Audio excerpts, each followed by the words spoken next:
عزیزان محترم، 1444 ہجری کا محرم الحرام شروع ہو چکا ہے۔ 30 دن ذی الحجہ کے مکمل ہوئے اور شب اول محرم ہے۔ تمام مؤمنین عزا خانوں میں، امام باڑوں میں جمع ہو جاتے ہیں تاکہ سبط نبی اکرم امام حسین سید الشہداء کا غم منا کے، گریہ کر کے ان کی والدہ ماجدہ کے ساتھ نیکی میں شریک ہو سکیں۔ اس جملے کو ضائع نہ کیجیے گا۔ مجلس میں بیٹھنا، غم سید الشہداء میں آنسو بہانا، یہ مخدومہ کونین سیدہ عالمیان کے ساتھ نیکی کرنا ہے۔ ایک عام مومن کے ساتھ اگر کوئی نیکی کرے اس کا اجر اللہ اکبر۔ ایسی روایت ہے، میرا موضوع نہیں ہے، ابھی میں پڑھ نہیں رہا، لیکن روایت اپنی آنکھوں سے دیکھی کہ جو غم حسین میں گریہ کرے، من بکا علی الحسین فإنہ وصل فاطمہ سلام اللہ علیہ، جو حسین کے غم میں گریہ کرتا ہے اس نے نیکی کی ہے حسین کی ماں کے ساتھ۔ وَأَسْعَدَهَا، حسین کی ماں کو خوش کیا ہے، حسین کی ماں کو راضی کیا ہے۔ تو حسین کی ماں کو راضی کرنے کا طریقہ یہ ہے کہ آؤ فرش عزا پہ، آؤ مجلس حسین میں، اور گریہ بنام حسین ابن علی۔ یہ آنسو یہ طہارت قلب کا باعث ہے، یہ آنسو یہ نجات کا ضامن ہے، یہ آنسو قبر میں کام آئے گا۔ جہاں کچھ کام نہ آئے وہاں سید الشہداء کے غم میں بہایا گیا آنسو کامیاب بنا دے گا انسان کو۔ جہنم کی آگ کو بجھانے کے لیے یہ آج نمکین پانی کا بہایا ہوا آنسو کام آ جائے گا، لیکن کل بروز حشر آپ خون کے آنسو بھی بہائیں کسی کام کے نہیں ہے۔ یہاں بہترین موقع شیخ جعفر شوستری رحمۃ اللہ علیہ کے جملے ہیں کہ جو ماہ رمضان میں بخشا نہ جائے اسے چاہیے محرم میں در حسین ابن علی پہ آ کر بیٹھ جائے، اللہ اس کی بخشش کے سامان و اسباب کو فراہم کر دے گا۔ اس بات کو مد نظر رکھتے ہوئے پچھلے سال کا اگر آپ لوگوں کے ذہن میں ہو، عشرے کا عنوان معرفت نفس اور محاسبہ نفس تھا، اور 10 مجلسیں اسی حوالے سے آپ کی خدمت میں گوش گزار کی، آپ کی سماعتوں کی نظر کیے، وہ حسین جملے قرآن مجید سے، روایات سے، معصومین کے فرامین سے، کہ جو اپنے آپ کو پہچان لے وہ رب کی معرفت کی طرف گامزن ہو جاتا ہے۔ اس سال خدا کی دی ہوئی توفیق، ائمہ معصومین علیہم السلام کے کرم خاص، ہر بندہ انہی کے کرم میں جی رہا ہے، تو عنوان ان کے کرم کے تحت اس عشرے کا تربیت نفس اور تعلیمات نبی اکرم، یہ اس عشرے کا عنوان ہے کہ کیسے نفس کی تربیت کی نبی کریم نے۔ قرآن مجید کا مشہور و معروف سورہ یاسین، اس کی ابتدائی 12 آیتوں کی تلاوت کا شرف حاصل کیا۔ ارشاد رب العزت، بسم اللہ الرحمن الرحیم، یاسین۔ قرآن مجید پڑھنا بھی ثواب، سننا بھی ثواب۔ قرآن مجید جس محفل میں، جس مجلس میں، جس مکان میں، جس گھر میں تلاوت کیا جا رہا ہو، حدیث معصوم ہے، آسمان سے فرشتے، آسمان سے عرشی فرش کی اس جگہ کو ویسے دیکھتے ہیں جیسے میں اور آپ فرش سے آسمان پہ ستاروں کو دیکھا کرتے ہیں۔ آسمان پہ ستارے کیسے جگمگاتے ہیں؟ جہاں تلاوت قرآن ہو رہی ہو، فرشتوں کے لیے وہ جگہ ویسے ہی جگمگاتی ہے۔ بسم اللہ الرحمن الرحیم، یاسین۔ اے سید و سردار، اے انسان کامل، اے وحی کو سننے والے، اے محمد مصطفیٰ۔ یہ کئی تفسیریں ہیں جو علماء اعلام نے اس ایک یاسین کی ہے۔ یاسین کا معنی کیا ہے؟ یا ایہا السامع للوحی، اے وحی کو سننے والے، یا ایہا السید، اے سردار، یا ایہا الانسان، اے انسان کامل۔ یہ ساری تفسیریں ایک لفظ یاسین کی روایت میں آیا ہے۔ قرآن میں نبی کے جو نام ہے اس میں ایک نام یاسین ہے، تو خطاب نبی کو ہو رہا ہے، اے انسان کامل، اے سید و سردار، اے وحی کو سننے والے، اے وحی کو لینے والے، اے وہ ہستی جس نبوت کا خاتمہ ہو گیا۔ اللہ اکبر، یاسین والقرآن الحکیم۔ اللہ نے قسم کھائی کس کتاب کی؟ وہ کتاب جو ساری کتابوں کا مجموعہ ہے، وہ قرآن جس میں انجیل بھی ہے، وہ قرآن جس میں توریت بھی ہے، وہ قرآن جس میں زبور بھی ہے، وہ قرآن جس میں مفصل سورے بھی ہیں، وہ قرآن جس میں چھوٹے سورے بھی ہیں، وہ قرآن جس میں متوسط سورے بھی ہیں، وہ قرآن جس میں یاسین ہے، اس یاسین میں قسم کھائی، والقرآن الحکیم، اس قرآن کی جو حکمت سے بھرا ہوا قسم۔ قسم کس بات پہ کھائی جا رہی ہے؟ یاسین والقرآن الحکیم، انک لمن المرسلین، بے شک آپ بھیجے گئے ہیں، بے شک آپ کو اللہ نے بھیجا ہے، آپ مرسل ہیں۔ اللہ نے رسول کی رسالت پہ قسم کھائی ہے۔ پچھلے سال بھی میں نے اشارتاً عرض کیا تھا، آج بھی عرض کر دوں، قسم کھائی وہاں جاتی ہے جہاں کوئی منکر موجود ہو۔ اگر انکار کرنے والا ہوگا تو قسم کی تک بنتی ہے، ورنہ قسم بے تکی کہلائے گی۔ میں اگر قسم کھا کے کہوں کہ میں قسم کھاتا ہوں یہ جگہ جامعۃ المنتظر کا امام باڑہ ہے، آپ کہیں گے اس میں قسم کھانے کی کیا ضرورت ہے؟ ہم سب کو معلوم ہے کوئی انکار تھوڑی کر رہا ہے، کوئی منع تھوڑی کر رہا ہے۔ اس کا مطلب آپ کا اعتراض ٹھیک ہے، قسم میری بے تکی ہے، کیونکہ سب کو جو معلوم ہے، سب جس کا اقرار کر رہے ہیں، میں اس پہ قسم کھا رہا ہوں۔ توجہ ہے یا نہیں ہے؟ لیکن اگر سامنے سے کوئی انکار کرے، اس کے سامنے قسم کھاؤں گا، جس کو جگہ کا علم نہیں ہے، وہ اس کو کچھ اور سمجھ رہا ہے، میں کہوں گا نہیں خدا کی قسم بھائی یہ جامع المنتظر ہی ہے، تو آپ کہیں گے ہاں اب قسم ٹھیک ہے، کیونکہ انکار کرنے والا سامنے آ گیا ہے۔ بہت توجہ چاہ رہا ہوں۔ اس کا مطلب یہ ہوا اس معاشرے میں، جس معاشرے میں سورہ یاسین اتر رہی ہے اور پروردگار قرآن جیسی کتاب کی قسم کھا رہا ہے، کچھ ایسے تھے جو رسول کی رسالت کے منکر تھے۔ بہت توجہ چاہ رہا ہوں، جو رسول کریم کی رسالت کا انکار کر رہے تھے۔ آپ بہتر جانتے، مشرک تھے، کافر تھے، رسول کے امین ہونے کے قائل تھے، رسول کے صادق ہونے کے قائل تھے، رسول کے اچھے کردار کے قائل تھے، اپنی امانتیں رسول کے پاس رکھواتے تھے، یہ گواہیاں دیتے تھے، اگر یہ رسول کہہ دے کہ پہاڑ کے پیچھے سے کوئی آ رہا ہے تو ہم ماننے کو تیار ہو جائیں گے، لیکن پھر بھی رسول کو رسول نہیں مانتے تھے۔ یہ اللہ کا بھیجا ہوا ہے، یہ ماننے کو تیار نہیں تھے، کیونکہ انا کا مسئلہ تھا، کیونکہ بتوں کی مٹنے کی بات ہو رہی تھی، کیونکہ بت پرستی کے خاتمے کی بات ہو رہی تھی، اس لیے ماننے کو تیار نہیں تھے۔ یاسین والقرآن الحکیم انک لمن المرسلین۔ توجہ چاہ رہا ہوں، موضوع ذہن میں رکھیے گا، تربیت نفس اور تعلیمات نبی اکرم صلی اللہ علیہ وآلہ۔ نبی کریم کس معاشرے میں بھیجے گئے؟ بڑی توجہ، کس معاشرے میں نبی کو اللہ نے بھیجا ہے؟ انک لمن المرسلین علی صراط مستقیم، اے نبی آپ صراط مستقیم پر حاوی ہے، آپ صراط مستقیم پر حاکم ہیں۔ ترجمہ محفوظ کرتے جائیے گا، آپ صراط مستقیم پر چھائے ہوئے، اعلیٰ ہے، پر ہے۔ تنزیل العزیز الرحیم، یہ قرآن کیا ہے؟ یہ رب کا نازل کردہ وہ کلام ہے، اللہ اکبر، جسے تنزیل کہا گیا، جو رفتہ رفتہ بتدریج آہستہ آہستہ رب کی طرف سے نازل ہوا۔ وہ رب جو رب عزیز ہے، عزیز یعنی غالب ہے، قدرت والا ہے، جو رحیم ہے، جو رحم والا ہے۔ یہ یاسین والقرآن الحکیم انک لمن المرسلین علی صراط مستقیم تنزیل العزیز الرحیم۔ بھیجا کیوں رسول کو؟ موضوع کا آغاز ہونے لگا ہے، بھیجا کیوں؟ لِتُنذِرَ قَوْمًا مَا أُنذِرَ آبَاؤُهُمْ فَهُمْ غَافِلُونَ، تاکہ آپ ڈرائیں۔ انذار عربی میں کہتے ہیں ڈرانے کو، منذر ڈرانے والا، بشیر خوشخبری دینے والا، منذر ڈرانے والا۔ لِتُنذِرَ تاکہ آپ ڈرائیں، قوماً ایک ایسی قوم کو، مَا أُنذِرَ آبَاؤُهُمْ جن کے آباء و اجداد کو ڈرایا نہیں گیا۔ جب ڈرایا نہیں گیا تو وہ اپنی غفلتوں میں، اپنی سرکشیوں میں، اپنی طاغوتانہ حرکتوں میں، اپنی بدماشیوں میں، اپنی ساری کی ساری بری عادتوں میں اتنے محو ہوئے۔ ماں باپ جب خراب تو اولاد بھی خراب، سارے کے سارے غافل۔ فہم غافلون، یہ ایک ترجمہ ہے۔ بعض لوگوں نے دوسرا ترجمہ کیا ہے کہ ان کے آباء و اجداد کو بھی ڈرایا گیا، نہ وہ سدھرے نہ نسل سدھری۔ بہت توجہ، آپ کو بھیجا جا رہا ہے ایسی قوم میں جس قوم کے بڑوں کو ڈرایا گیا، وہ نہیں ڈرے، وہ نہیں سدھرے۔ یہ جو قوم ہے یہ بھی نہیں سدھری ابھی تک۔ فہم غافلون، یہ سارے کے سارے کیا ہیں؟ غافل ہے۔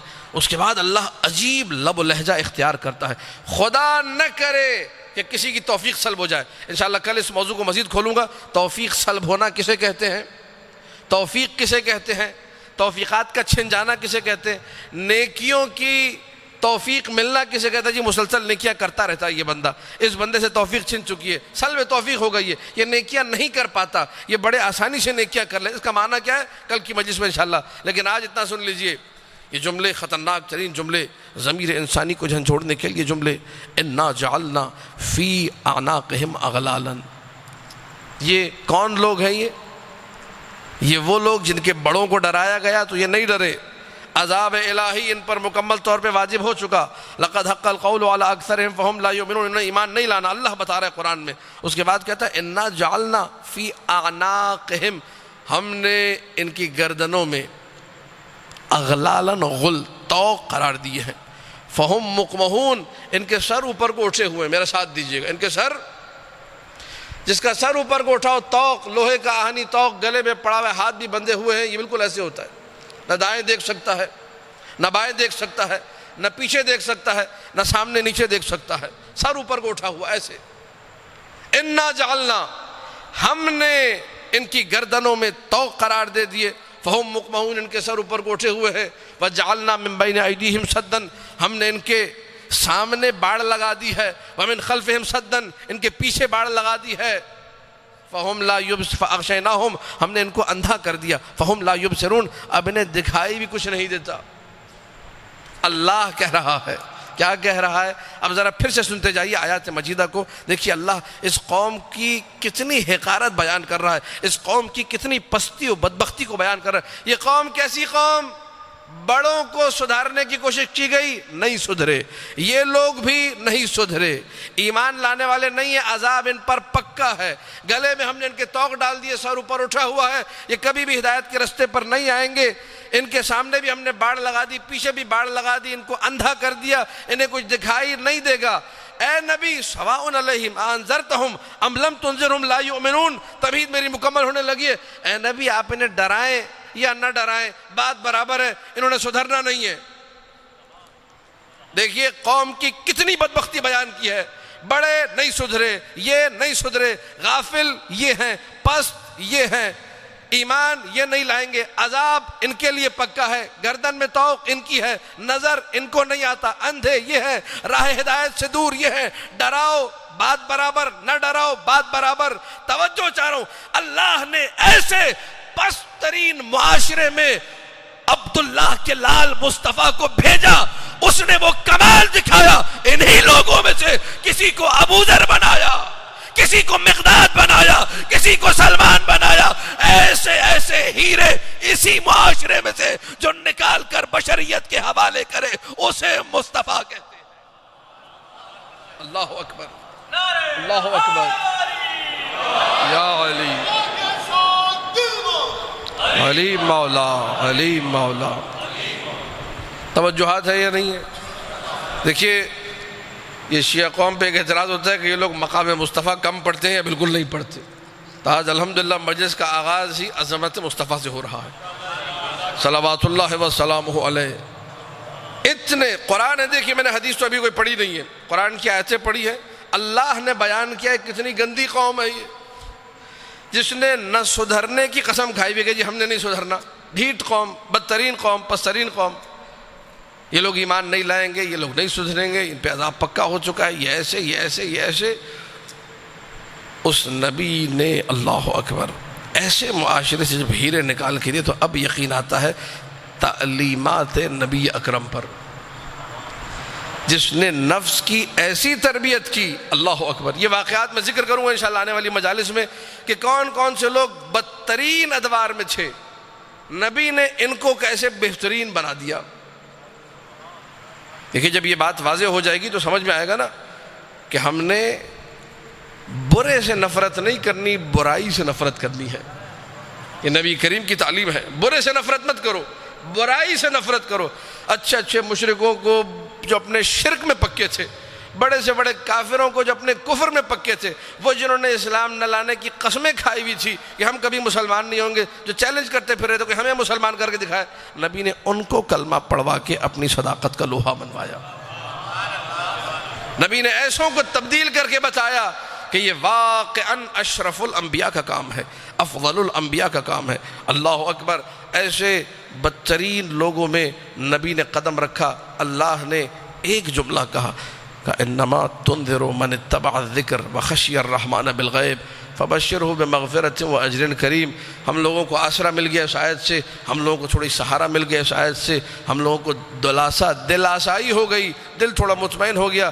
اے نبی انما تنذر، آپ ڈرا اسے سکتے ہیں، من اتبع الذکر، جو ذکر کی پیروی کرے، وخشی الرحمن بالغیب، جو اپنی تنہائیوں میں رب سے ڈرے۔ دیکھیے ہم میں سے بہت سارے ہوں گے، اپنی بات کرو، میں گناہگار ہوں، خطا کار ہوں، خطا کا پتلا ہوں، لیکن اگر میرے اندر یہ صفت ہے کہ میں اپنی تنہائی میں رب سے ڈر رہا ہوں، تعلیمات مصطفیٰ مجھے ہدایت دے سکتی ہے۔ تنہائی میں، خلوت میں بدبختی عروج پر تب پہنچتی ہے کہ جب انسان اپنی تنہائی میں بھی رب کو بھلا دے۔ تنہائیوں میں رب کو یاد رکھنا، اللہ کو یاد رکھنا، خوف خدا وجود میں۔ اللہ نے قرآن میں واضح کہا، جو ذکر کی تفسیر مفسرین نے قرآن کے ذریعے کی، ایک تفسیر، بعض نے تفسیر کی ذکر کی امیر المؤمنین کے ذریعے سے، دو تفسیر ہیں۔ بعض نے لکھا قرآن کی پیروی، اور بعض نے لکھا علی ابن ابی طالب کی جو پیروی کرے گا اور تنہائیوں میں رب سے ڈرے گا، اسے آپ ڈرا سکتے ہیں۔ اور پریشانی کی بات نہیں، دونوں تفسیریں ٹھیک ہے، کیونکہ نبی ہی نے فرمایا ہے علی مع القرآن والقرآن مع علی۔ علی قرآن کے ساتھ ہے اور قرآن علی کے ساتھ ہے، تو جدھر جدھر علی ہیں ادھر ادھر قرآن ہے، جدھر جدھر قرآن ادھر ادھر علی۔ تو آپ یہ نہیں کہہ سکتے کہ قرآن کہیں پر ہو، کوئی قرآن کی تو پیروی کرے لیکن علی کی پیروی نہ کرے، یا کوئی علی کی تو پیروی کرے لیکن قرآن کی پیروی نہ کرے۔ جو علی کی پیروی کر رہا ہے وہ قرآن کی پیروی کر رہا ہے، جو قرآن کی پیروی کر رہا ہے وہ علی کی پیروی کر رہا ہے۔ من اتبع الذکر، جو ذکر کی پیروی کرے، وخشی الرحمن بالغیب، تعلیمات مصطفیٰ زندگی میں لانی ہے تو دل میں خوف و خشیت کو لانا ہوگا۔ جو دل میں خوف و خشیت کو لے کر آئے گا وہ تعلیمات مصطفیٰ کو اخذ کرے گا۔ من اتبع الذکر وخشی الرحمن بالغیب۔ اللہ اکبر، نبی کو انذار کے لیے بھیجا، نبی کو ڈرانے کے لیے بھیجا، نبی کو امت کو سدھارنے کے لیے بھیجا۔ یا نبی اکرم، اے نبی کریم، آپ امت کی ہدایت کے لیے آئے ہیں، ہوگا کیا؟ توجہ، طلباء کرام بھی یہاں تشریف فرما ہے، علماء بھی تشریف فرما ہے، جملہ عرض کر رہا ہوں، ہونا کیا ہے؟ ایک عالم کے ساتھ کیا ہونا ہے؟ نبی کے ساتھ تو بہت کچھ ہوا۔ نبی ہدایت کے لیے پہنچے، سامنے سے کہا گیا یہ نعوذ باللہ دیوانہ ہے۔ نبی ہدایت کے لیے پہنچے، کہا گیا کہ یہ جادوگر ہے۔ نبی ہدایت کے لیے پہنچے، کہا گیا کہ یہ پتہ نہیں کہاں کہاں سے کہانیاں خریدتا ہے، وہ پڑھ پڑھ کے ہمیں سناتا ہے۔ نعوذ باللہ، مشرکوں کے جملے، کافروں کے جملے۔ اس کے بعد اس پر اکتفا نہ کیا گیا، اس کے بعد نوبت یہاں تک پہنچی کہ نبی پر پتھروں کی برسات ہوئی، نوبت یہاں تک پہنچی کہ نبی پر کچرا پھینکا گیا، نوبت یہاں تک پہنچی کہ جو عمامہ ہے جو علماء کرام اپنے سروں پہ باندھتے ہیں، مسجد نبوی میں نبی نماز پڑھ رہے تھے، عمامہ کھول کے ان کی گردن میں پھندا بنا کے ڈالا گیا اور کھینچتے ہوئے نبی کو مسجد سے باہر نکالا گیا۔ جتنی مشرک اور کافر بے حرمتی کر سکتے تھے انہوں نے بے حرمتی کی، لیکن یہ نبی کون ہے؟ تمہید، تھوڑی مشکل تمہید ہے، سن لیجئے جملے۔ اس نبی نے ساری مصیبتیں برداشت کی، ساری زحمتیں برداشت کی۔ طائف میں، پچھلے سال میں نے جملہ عرض کیا تھا، طائف میں جب پتھروں کی برسات ہوئی، نبی کے جسم سے جگہ جگہ سے خون بہ رہا تھا، رس رہا تھا، اتنے پتھر مارے کہ جسم کے ہر حصے سے خون بہ رہا تھا، اور نبی لہو لہان ہو کے طائف کی ایک سڑک پر گر گئے، طائف کے ایک مقام پر گر گئے۔ مشرک جو بعد میں مسلمان ہوا وہ کہتا ہے میں قریب گیا، نبی پڑا ہوا ہے زمین پر، اپنے آپ کو نبی کہتا ہے، لہو لہان ہے، پتھر لوگوں نے مارے ہیں کہ ہمیں لا الہ الا اللہ مت پڑھوا، ہمیں یہ کلمے مت پڑھوا، ہمیں یہ عبادت کی باتیں مت سنا۔ اسے دیکھا، مشرک کہہ رہا ہے میں نے دیکھا کہ نبی کے لب ہل رہے تھے اس عالم میں جب پورے بدن سے خون بہ رہا ہے، نبی کے لب ہل رہے ہیں۔ میں نے قریب جا کے سننے کی کوشش کی یہ نبی کیا کہہ رہا ہے، جس کو پتھروں سے اتنا مارا گیا کہ پورے جسم سے لہو جاری ہے، یہ زمین پہ گرا ہوا یہ کیا باتیں کیا کر رہا ہے، لب کیوں لگا ہے، کان لگا کے سنا کہ یہ نبی کیا کہہ رہا ہے۔ تو مشرک ہے، نقل کرتا ہے، کہتا ہے میں نے سنا نبی کہہ رہا تھا اللہم اہد قومی، بار الہ میری قوم کو ہدایت دے دے۔ سمجھیے آپ کس نبی کے ماننے والے ہیں، کس مصطفیٰ کی سیرت پہ عمل کرنا چاہتے ہیں، کس نبی کے نقش قدم پہ چلنا چاہتے ہیں۔ اللہم اہد قومی، بار الہ میری قوم کو ہدایت دے۔ اس نے تربیت نفس کے مرحلے کا آغاز کیا۔ کیسے کیا؟ انتہائی سادہ طریقے سے۔ اس نے پہلے دن سارا دین نہیں دیا، جملے ضائع نہ ہونے پائیں۔ تبلیغ کا آغاز بڑے دھیرے دھیرے، نماز بھی اگر واجب کی تو پہلی نماز ظہر کی واجب کی۔ پتہ ہے کہ لوگ نہیں اٹھتے صبح کے ٹائم پہ، فجر کی نماز نہیں، ظہر کی نماز۔ بڑے دھیرے دھیرے، بڑی آسانی سے، بڑے پیار سے، تھوڑا تھوڑا کر کے آہستہ آہستہ لوگوں کی تربیت کرنا شروع کی۔ ایسے تربیت کردہ افراد تاریخ کے سامنے آئے، اللہ اکبر۔ یہ کون ہے؟ یہ مصطفیٰ کی تربیت کردہ لوگ ہیں۔ یہ کون؟ جن کی تربیت ایسی ہوئی ہے، اخلاق کریمہ، اخلاق فاضلہ۔ ایک روایت آپ کی حسین سماعتوں کی نظر کرتے ہوئے کہ نبی کا خلق دیکھیے، نبی کی عظمت دیکھیے۔ اس روایت سے انشاءاللہ عشرے کی آنے والی اگلی مجالس میں کام لوں گا، لیکن آج تمہید میں سن لیجئے۔ امام جعفر صادق علیہ السلام، اللہم صلی علی محمد و آل محمد۔ مولا اپنے جد کے اخلاق کو بیان کر رہے ہیں، اپنے جد کی عظمت بیان کر رہے ہیں کہ میرا جد کیسا تھا، مصطفیٰ کی عظمت کیا ہے، مصطفیٰ کے اخلاق کا کیا کہنا۔ اللہ اکبر۔ لوگ ایسے ہی تو گرویدہ نہیں ہو گئے تھے، لوگ ایسے ہی تو مصطفیٰ کے پیچھے نہیں چل پڑے تھے۔ وہ جو قوم کسی کی بات سننے کو تیار نہیں تھی، اس نے اگر عبداللہ کے لال کو، ابو طالب کے پالے ہوئے کو قبول کیا، کچھ تو دیکھا ہوگا۔ امام فرما رہے اللہ اکبر کہ میرے جد کا، میرے رسول کا اخلاق یہ تھا۔ کون النبی، توجہ سماعت فرمائیے گا، کمال کی حدیث ہے، پہلی مرتبہ اس منبر سے پڑھ رہا ہوں، آپ کی سب حسین اور شاداب سماعتوں کی نظر۔ کان النبی یوزع لحظاتہ بین اصحابہ ینظر الی ذا و الی ذا بالسویہ۔ اللہ اکبر۔ یہ اخلاق نہیں، یہ معجزہ ہے، یہ سیرت مصطفیٰ ہے۔ نبی کریم جب مسجد میں بیٹھتے تھے، اپنے اصحاب کے درمیان ہوتے تھے، اپنے اصحاب کے ساتھ ہوتے تھے، کہیں بھی گفتگو فرما رہے ہیں، حدیث بیان فرما رہے ہیں، وحی الہی کا نزول بیان کر رہے ہیں، چھٹے مولا فرما رہے ہیں، نبی اپنی نگاہوں کو تقسیم کرتے تھے۔ بہت توجہ، نبی اپنی نگاہوں کو تقسیم کرتے تھے۔ کس کے درمیان؟ اپنے اصحاب کے درمیان، اپنے فالوورز کے درمیان، اپنے ساتھ بیٹھنے والوں کے درمیان۔